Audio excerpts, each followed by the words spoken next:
Merry Christmas!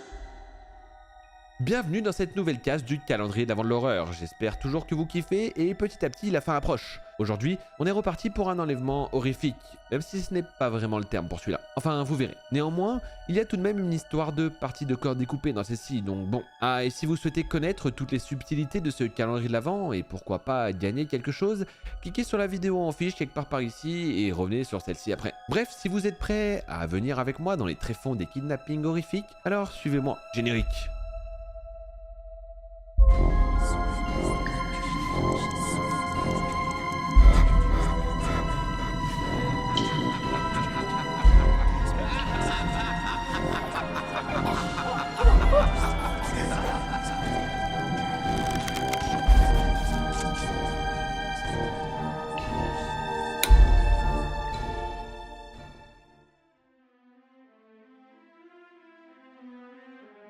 Marinus Van Holden, 55 ans, contemple avec admiration le paysage qui s'étend sous les fenêtres de sa luxueuse villa des environs d'Amsterdam. Il ne se lasse pas d'admirer ses fleurs. Marinus Van Holden a toujours pratiqué un certain art de vivre typiquement hollandais, ce que lui permettent ses activités d'armateur qui l'ont rendu plusieurs fois milliardaire. Mais tout à coup, un tout sautement dans son dos l'arrache de sa rêverie. Gerda, sa bonne, lui apporte son petit déjeuner, ses journaux et le courrier. Monsieur, je me permets, vous devrez regarder, il y a une lettre bizarre. Van Holden lève un sourcil interrogateur.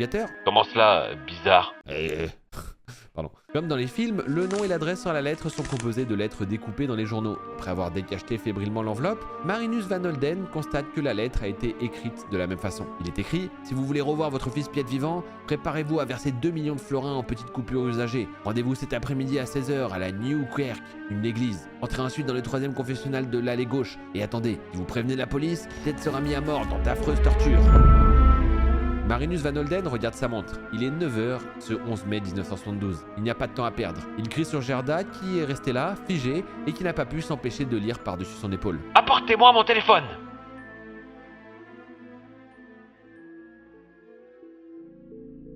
La petite bonne s'exécute en tremblant. L'instant d'après, il est en conversation avec le capitaine Karl Hagen, un des responsables de la police judiciaire hollandaise, et celui-ci écoute en silence la lecture du message que lui fait le milliardaire. Monsieur Van Holden, je vous félicite de votre courage. Nous vous assurons que nous agirons avec la plus grande discrétion et que la vie de votre fils ne sera pas en danger. Mais à la stupéfaction du policier, Marinus Van Holden répond « Je ne crois pas que la vie de Piet soit en danger. What the fuck ?» Pardonnez-moi, j'avoue que je ne vous suis pas. Si vous connaissez Piet, vous comprendriez, capitaine. Il faut que je vous parle de lui. Piet ne vaut pas grand-chose. Depuis la mort de ma femme, il a mal tourné. Il est soi-disant étudiant en sciences humaines, mais il ne fiche rien. C'est un hippie. Il vit en communauté, se drogue, enfin vous voyez le genre. Il y a 3 mois, je lui ai coupé les vivres et je lui ai dit de ne plus remettre les pieds chez moi. Il m'a ensuite envoyé plusieurs lettres et comme je n'ai pas répondu, je suppose qu'il essaie une autre méthode. Le capitaine est alors scotché par le sang-froid de son interlocuteur et il lui demande s'il soupçonne son fils d'avoir mis en scène un kidnapping. Ce à quoi il répond que oui et qu'il en est tout à fait capable et qu'il espère d'ailleurs qu'il sera arrêté et qu'il aura ce qu'il mérite. Le policier lui dit, malgré toutes ses affirmations, que son fils a peut-être été réellement enlevé et encore plus si ses fréquentations sont louches. L'homme répond alors qu'en effet ça ne peut pas être totalement exclu mais qu'il est persuadé de sa théorie et qu'en plus il est sûr que tout à l'heure dans le confessionnal ce sera un de ses camarades.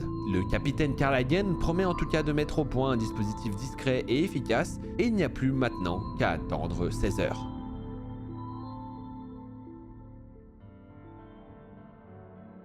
La Nieuwe Kerk, je sais pas comment on dit, est une des 2 cathédrales d'Amsterdam. Marinus Van Holden sort de sa limousine à 15h55, demande à son chauffeur de l'attendre et s'engouffre sous le porche de l'église. Il a eu le temps, grâce à un coup d'œil circulaire, de remarquer le mendiant, le promeneur lisant son journal et la bonne d'enfant poussant son landau. En effet, le capitaine Hagen a bien fait les choses. Le milliardaire se dirige alors rapidement vers le 3e confessionnal et une voix s'élève derrière la cloison de bois. Vous êtes monsieur Van Holden? Oui, et vous, qui êtes-vous? Où est Piet? La voix qui lui répond reste calme et lui répond que lui est un simple religieux et que c'est par son intermédiaire que les ravisseurs ont choisi de communiquer et qu'il ne peut rien faire d'autre que de transmettre leur message. À ce moment-là, Marinus Van Holden a la sensation désagréable que, dans le fond, tout pourrait être vrai. Et si la vie de son fils était réellement en danger? Puis il se reprend vite et se dit que ce vaurien de Piet est plus imaginatif qu'il ne le pensait. Et il lance à son interlocuteur « Alors racontez-moi votre histoire là !» Et l'homme lui répond d'une voix tremblante qu'il a peur car la personne avait l'air vraiment déterminée et lui dit mot pour mot ce qu'on lui a transmis. Il lui dit de remettre la rançon à son chauffeur, qui lui-même la déposera dans sa boîte aux lettres de son immeuble en rentrant chez lui. Puis il continue. Il a l'air bouleversé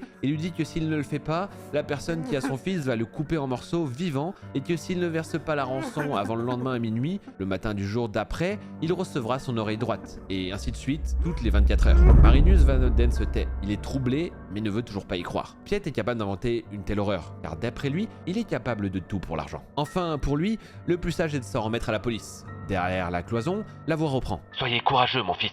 Dieu vous soutient dans cette épreuve. Le milliardaire se lève, sans écouter les prières qui s'échappent du confessionnal, et se fait conduire aussitôt au siège de la police. Le capitaine Hagen, qui était sur les lieux avec ses hommes, a une expression surprise et choquée en apercevant Marinus. Vous n'auriez pas dû venir ici, monsieur Van Holden. C'est provoquer les ravisseurs et mettre la vie de votre fils en danger. Mais Marinus Van Holden secoue la tête et réitère qu'il n'y croit pas et que c'est un coup monté. Il ne paiera pas et il ordonne aux policiers d'arrêter le faux religieux. Sauf que la police a déjà vérifié et c'est bien un vrai. Le milliardaire à ce moment-là ne veut pas laisser paraître sa surprise et lui demande s'ils l'ont bien interrogé. Ce à quoi la police lui répond que oui, mais qu'il est lié par le secret de la confession. Marinus Van Holden enchaîne en expliquant au capitaine Karl Hagen de quelle manière la rançon doit être versée et conclut. Bien entendu, je ne céderai pas. Je vais remettre à mon chauffeur une boîte contenant des vieux journaux et vous n'aurez plus qu'à arrêter la personne qui se présentera devant sa boîte aux lettres. Le policier approuve le plan d'action sans faire de réflexion sur l'insensibilité de Monsieur Van Holden.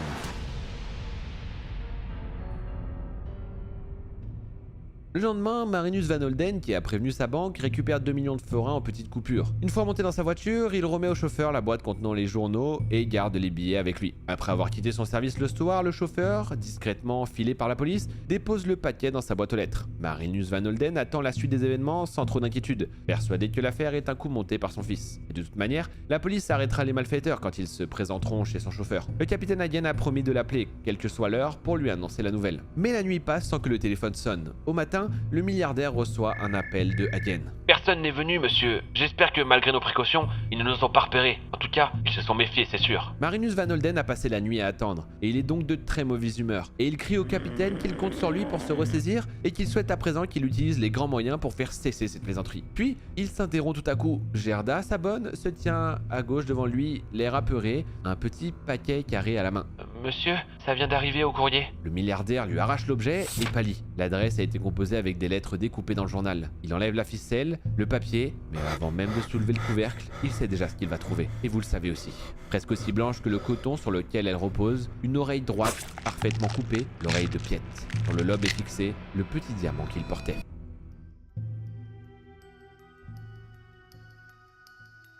Marinus Van Holden se précipite de nouveau sur le téléphone qu'il n'avait pas raccroché. Allô, capitaine, arrêtez tout. Renvoyez vos hommes, vous m'entendez? Je viens de recevoir son oreille. Ils vont tuer mon fils. L'officier de police répond d'une voix plus dure qu'il ne l'aurait voulu. Moi, j'ai toujours pris cette affaire au sérieux, monsieur Van Holden. Il n'est pas question d'arrêter les recherches. Vous ne comprenez pas. Dans 24 heures, je vais recevoir une autre oreille. Ne faites rien, je vous en supplie, je vais payer. Et sans aucun mot de plus, il raccroche. Il saute dans sa voiture, prend lui-même le volant et fonce à la Newkirk. Là, il se précipite dans le 3e confessionnal de la rangée de gauche et tambourine contre la cloison. Ouvrez, ouvrez, c'est Marinus Van Holden. Puis le volet s'ouvre. Il reconnaît alors la voix du prêtre de la veille et alors qu'il veut parler, le milliardaire interrompt. Je suis prêt à payer. Est-ce qu'il y a un autre moyen de verser la rançon? La police ne sera pas au courant. Le prêtre lui murmure alors quelques chiffres et ajoute qu'il faudra en effet verser les 2 millions sur un compte suisse et qu'il faut faire très vite.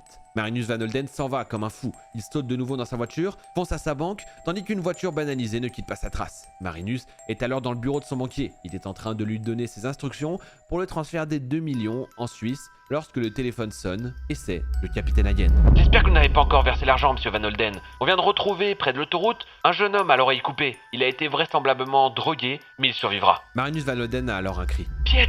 Mais le policier lui répond que ce n'est pas lui et que le blessé ne ressemble pas à son fils. Du coup, le policier commence à croire en la version du milliardaire. Son fils serait apparemment véritablement un vaurien. Mais alors qu'ils sont toujours au téléphone et que Marinus est encore sous le choc, le policier ajoute. Monsieur, je dois vous dire que nous venons d'arrêter l'abbé Kramers au moment où il tentait de passer en Allemagne. Il n'a pas encore avoué, mais cela ne saurait tarder.